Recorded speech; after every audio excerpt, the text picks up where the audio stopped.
देश में अब एक दिन में कोरोना के नए मामले 1 लाख के पार। पिछले 24 घंटे में 1,17,000 से ज्यादा केस आए। 302 लोगों की मौत भी हुई।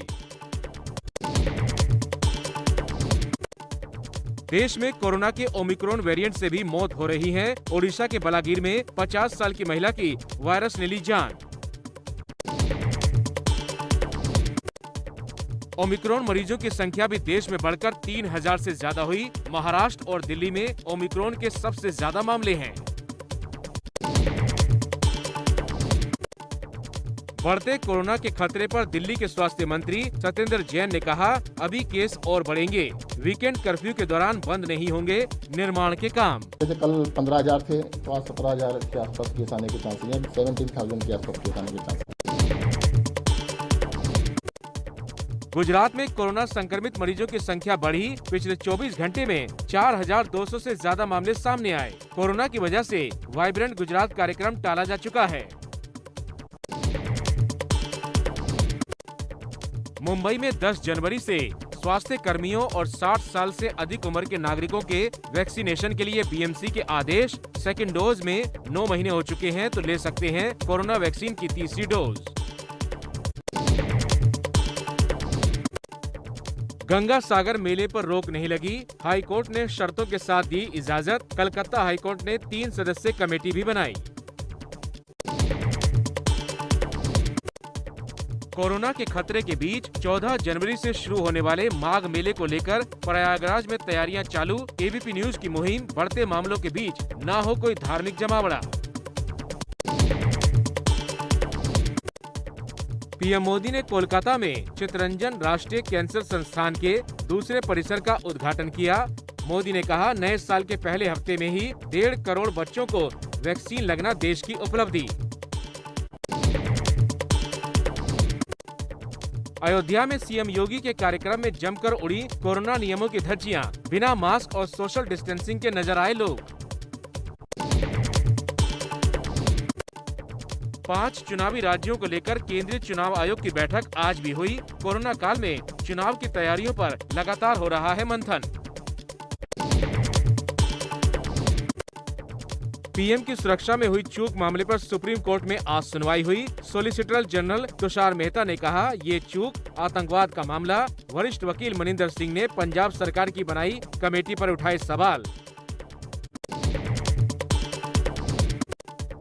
केंद्रीय मंत्री गिरिराज सिंह ने कहा, सुरक्षा में चूक इत्तेफाक नहीं साजिश है। बीजेपी सांसद प्रवेश वर्मा ने भी पंजाब के सीएम चन्नी पर लगाए गंभीर आरोप। ये संजोग नहीं, एक साजिश था, प्रधानमंत्री के हत्या की साजिश। पीएम की सुरक्षा में चूक पर बोले नवजोत सिंह सिद्धू, कहा, कुर्सियां खाली रही इसलिए नाटक, पंजाब को बदनाम करने की कोशिश।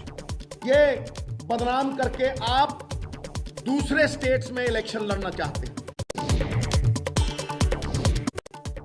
प्रधानमंत्री की सुरक्षा में हुई चूक को लेकर सियासत जारी। दिल्ली में राजघाट पर बीजेपी के सांसदों ने किया मौन प्रदर्शन। पंजाब में पीएम मोदी की सुरक्षा में हुई चूक पर लुधियाना में बीजेपी का प्रदर्शन हुआ। सीएम चन्नी के खिलाफ सड़क पर उतरे बीजेपी कार्यकर्ता।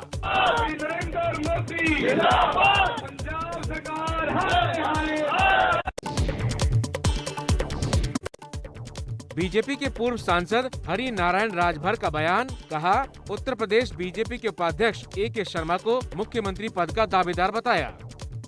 हमारे प्रदेश के शर्मा जी मुख्यमंत्री हो सकते हैं। चुनावी दौरे पर गोंडा पहुंचे अखिलेश यादव ने बीजेपी पर साधे निशाने। कहा, बीजेपी का हर वादा झूठा निकला। जहां तक सरकार का सवाल है, उत्तर प्रदेश में इतनी झूठी सरकार किसी ने नहीं देखी।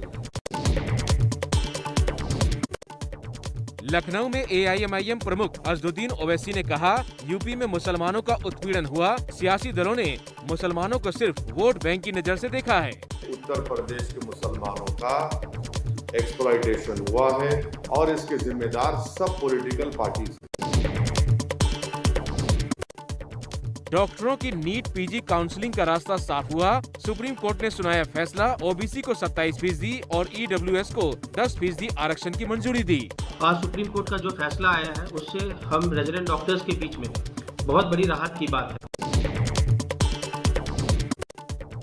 आतंक पर करारा प्रहार जारी। जम्मू कश्मीर के बडगाम में सुरक्षा बलों ने जैश ए मोहम्मद के 3 आतंकियों को मार गिराया। इस साल 7 दिन में 11 आतंकी ढेर। ओडिशा के पुरी में आर्टिस्ट सुदर्शन पटनायक ने सैंड आर्ट के जरिए कोरोना को लेकर जागरूक किया। दिल्ली एनसीआर में ठंड का कहर जारी। मौसम विभाग के अनुसार इस पूरे हफ्ते हल्की बारिश हो सकती है। बारिश की वजह से हवा की गुणवत्ता में सुधार हुआ, लेकिन ठंड बढ़ी। कश्मीर घाटी में बर्फबारी का सिलसिला जारी। जवाहर टनल पर 3 इंच तक बर्फ गिरी। बर्फबारी की वजह से बंद हो गया रास्ता।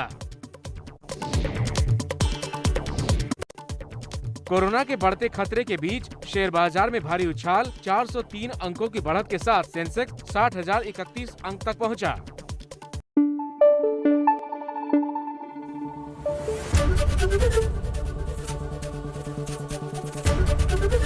एबीपी न्यूज आपको रखे आगे।